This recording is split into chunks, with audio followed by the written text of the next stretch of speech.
Stephen Eskinazi, thanks for joining us at the end of our opening Royal London Cup fixture here. A tough one there, 700 runs scored, we're on the wrong side of it by 15. Yeah, good game of cricket for the neutral.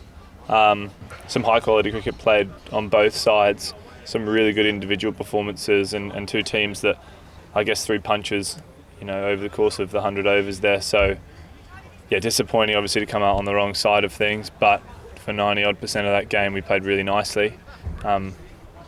And we'll be taking positives into Sunday's game. Absolutely. You look at the way they went out, we bowled, I think, with pretty good control throughout the innings. It just got away from us at the end there. Those 70 odd that they put on for the final 5 overs really told in the end. How do you stop that run charge at the end at the death? It just looked like we were a little short on death bowling at the end there.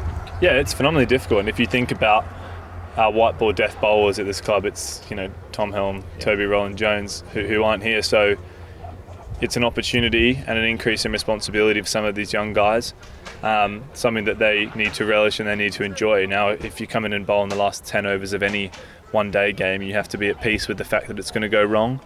But what you need to do is learn really quickly and want to be in that position. So, we'll sit and chat and analyse that and make sure our attitude going into those is better than it was today, and the skill follows. I mean, the opposition are quite entitled to play well. You look at the innings played by Vian Mulder there, also picking up 4 wickets with the ball himself, pretty much turned the game for them with bat and ball.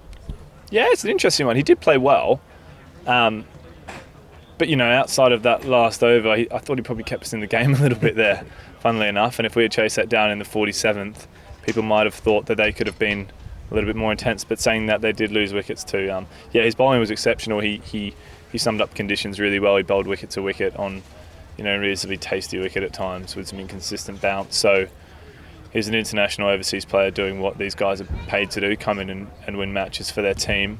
And we have the ability to do just the same. We just need to be better in those crucial periods. Senior guys like myself, Mark Stoneman, Pete Milan, we need to take a bit more responsibility and go from getting 50 to getting 100 not out and winning the team the game.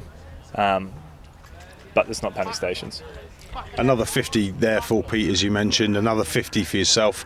It looked tough going out there, despite you both getting to the milestone. You got hit a few times yourself. What was the track like to bat on? Obviously the outfield was lightning quick. Looked to have a bit of spice in that wicket.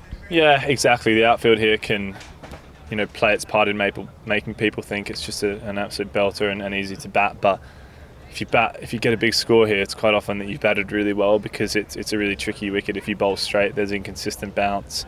It's a hybrid wicket. Yeah, I certainly think ideally we'd be playing on better wickets than that more consistently. But the outfield makes it look slightly differently. So yeah, tricky work, and probably got a little bit worse as the day went on, I would suggest. But we've got 3 more games here, so we need to adapt. You've just come out of a team meeting where all of the squad have been told that we've re-signed your good mate Ryan Higgins. You must first and foremost be delighted with that. Higgo's joining us for 4 years as someone that knows him very well. I think you were best man at his wedding. What will that mean to the squad, someone of his quality coming back in? Yeah, as you said, he's been one of my best mates since I moved to the UK. First and foremost, he's just a great person. And we're big at this club and this business in general and getting the right people who share the same values as us. But arguably, as importantly, he's a winner. He performs every single time he walks onto the field. I couldn't be prouder of what he's achieved at Gloucestershire, and I think when he left Middlesex, it was a statement of intent from him that he saw big things for himself, and he saw himself, going to the next level, and he did exactly that. So he comes here as, without doubt, the best domestic cricketer in the country. He's Middlesex through and through. And I may or may not have gone on a reconnaissance mission a couple of weeks back to try and lure him back to the club, and I can tell you that he's very focused on bringing some huge success on the field for the club, and building with some of the glimpses we've seen this year of the consistency that we know we can show. It's easy to forget. Obviously, Higgo was one of Middlesex's own. He played through our age groups when he came over here. He obviously worked through our academy, played almost 100 games for the twos, in which he was prolific. Obviously left the club back in 2017.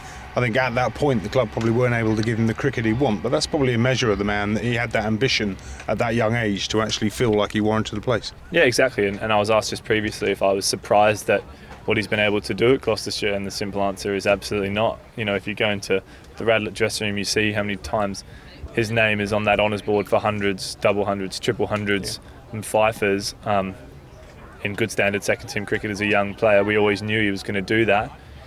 Yeah, it was just sometimes in sport the timing doesn't quite work out, and for him to get up and go and do what he did, lesser people with less ambition in the game might have sat it out for a little while, and he would have had 100 less wickets than he has now. So I'm just over the moon to have him back. He provides that level of competitiveness that any team would be lucky to have. He does it in all three forms of the game, and he's a ripper bloke. And as you said, when you move to a club that's your home, I think makes you want to win games just that little bit more. So we're over the moon. And obviously, personally, as a friend, there's a few guys in the dressing room that are looking forward to having a beer with him too. Sounds great, mate. Thanks ever so much for joining us, Eski. Tough luck today. Go again, like you say, up in Durham. All the very best of luck. Thanks, Rich.